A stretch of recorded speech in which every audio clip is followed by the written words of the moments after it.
La Navidad es una época donde nos rodeamos de nuestros seres más queridos, donde los niños contagian su ilusión al resto de la familia y por unos días los problemas quedan olvidados.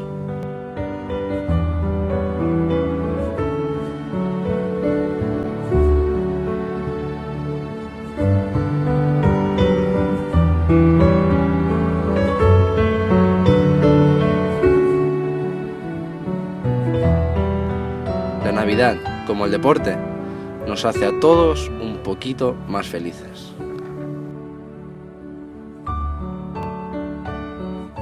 Hola, soy Kim Araujo, jugador del San Andreu y residente en Badalona.